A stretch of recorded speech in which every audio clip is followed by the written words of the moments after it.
Hello, good evening, everyone. Welcome to our daily devotional. So, karong gabi una, ika-day 5 sa ato ang devotional. Today is Tuesday, February 4, 2025. So, ang atong topic karon is about keep smiling. Keep smiling. Keep smiling. So, ang word na sa Proverbs chapter 15, verse 13 nga nag-ingon, happiness makes a person smile, but sadness can break a person's spirit. So, sa Bisaya pa, ang taong malipayon mo pahiyom, apan magmugtok siya kung maguol.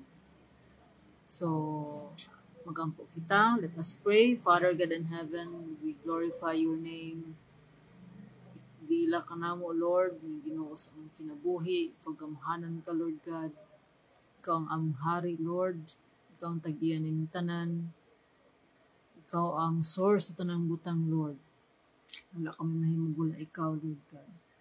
Saloa kami, Lord God, sa mga kasalanan, sa mga kalapasan, Lord, nga sa mga butang, Lord God, nga dili makapahimaya sa imong ngalan. Usay makalimot kami diha kanimo. Abangin kami, Lord, pag-uwa mo na ang kasing-kasing. Tanggala, Lord God, ang mga babag na dili kami makaampo, makadayig diha kanimo. Abangin kami, Lord God, kanunay nga anaa kami sa imong presensya. Lord, karong gabi una, kung unsa man ang mensahe nga imong ipadayag dinhi kanamo, tabangin kami, Lord, nga magkat-on aron motubo og molambo ang among pagtuo diha kanimo. Nga mature kami, Lord God, sa among pagtuo aron kami andam angayan sa imong mga saad. Nga imong giandam dinhi kanamo. Tabangi kami, Lord, nga makashare pud sa imong pulong sa ibang mga tao, pinaagi ni Lord nga online devotional nga ikaw ang Ginoo, Lord God, nga may maghatod sa mga tao nga nanginahanglan sa imong mensahe nga ikaw ang Ginoo, ikaw ang gugma, ikaw ang tinubdan sa tanan, Lord God, nga naa kanimo ang paglaom, ang kalipay nga tinuod, ug ang kaayuhan, ug ang kaluwasan.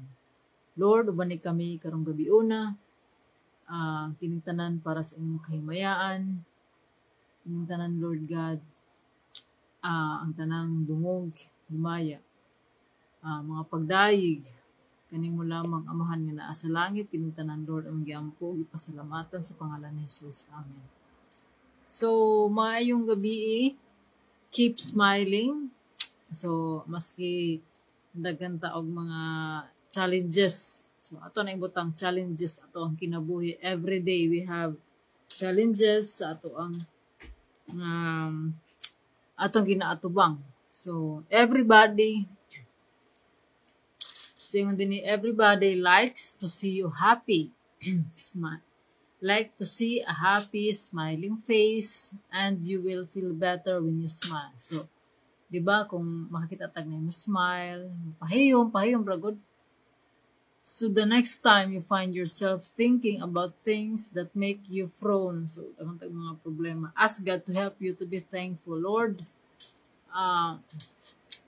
because the will of God is for us to be joyful. Joyful meaning, ang kalipay na adri sa ato ang kinasuluran, wala siya nagbase sa unsa ang ato ang sitwasyon.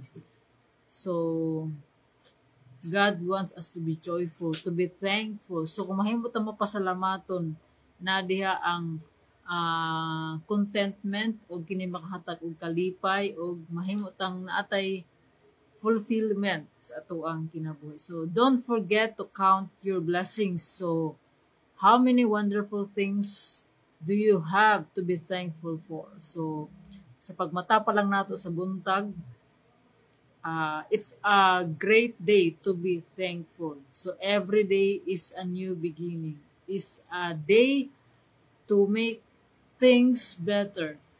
So, and while you're at it, remember that God has promised to love you always, with a loving God watching over you and your family and friends taking care of you. So, you have so much to smile about. So go ahead and do it. So kung dili ka, so if you can't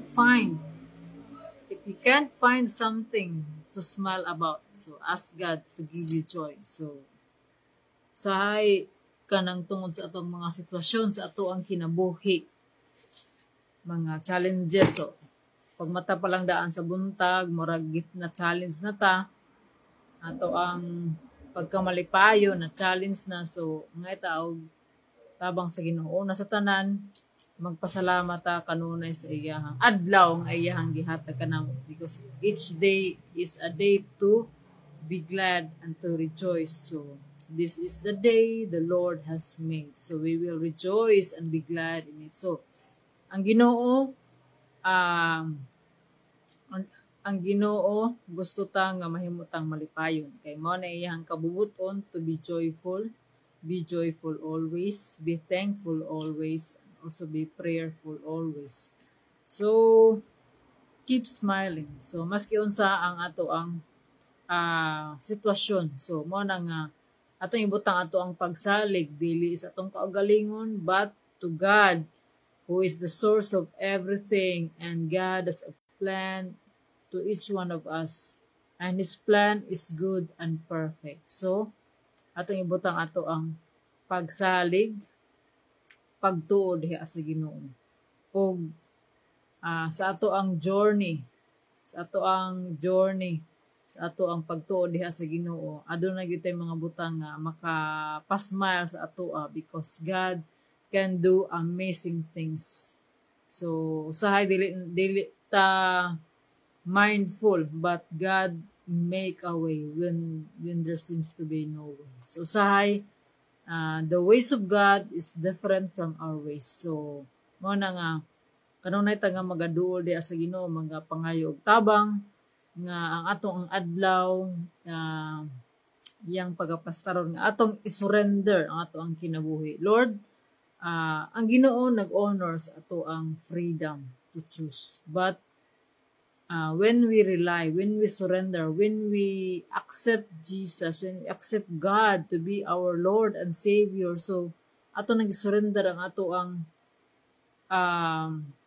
ang kinabuhi diha kaniya. So siya na ang maoy Lord na to, King, meaning kung naata ilalom sa iyang kingship, so meaning ang Ginoo nang bahala sa ato ang mga panginahanglan, but we have to do our part. So kay sakop man ta sa iyang kingdom, so unsay gi-require sa Ginoo is to obey His command. So obedience. So gihatag na daan sa Ginoo ang iyang mga balaod, so we have to obey. Kay after all, kaning tanan natong mga tanan sa kinabuhi, so ingon pa sa Ecclesiastes 12:13, humanay ning tanan usa na lamang kabutang ang angay kung isulti. So tahura og kadluki ang Dios, og tumana ang iyang mga sugo alang kini sa tanang tao. So this is our purpose, to obey, to honor God, and to obey Him. So unsa man ang gusto sa Ginoo kanato is aduna tay maayo ug malipayon nga kinabuhi. So wala na ingon sa Ginoo nga ang kung naa na ta sa Ginoo, mayon ta nga kung naa na ta sa Ginoo, murag usa ka Kristiyano kuan magmugtok, murag hilom ra, murag dili malipayon. No, dili inana ang kuan. Tungod kay ang tinuod nga kalipay naa sa Ginoo makit-an. So kanang kung imo nang gi-surrender ang imong kinabuhi diha sa Ginoo, ang imong desire bag-ohon na sa Ginoo. So mawad-an na kag appetite atong mga pangkalibutan nga mga butang. O mas mo desire ka to know God more through His Word, and diha ka ma-enjoy ka sa pag-ila diha sa Ginoo, pinaagi sa pagpaminaw sa iyang pulong, pagpaminaw sa iyang boses, pagbasa sa iyang pulong, usay karon kadaghan naman tao we are kanang internet connect kuan na taron mga internet connected, wifi connected, so natay mga internet, so daghan na tag makita ni mga videos, mga lessons, mga learnings, so mga ah, kung unsaon nato nga mas more pa ta nga makaila diha sa Ginoo. So mao kini nga ang sa kamalipayon, ang tinuod nga pagkamalipayon is naagayod naa sa Ginoo. Kay kaning tanan diri sa kalibutan is just a temporary. So mao na nga we must realize that our lives here on earth is just a temporary.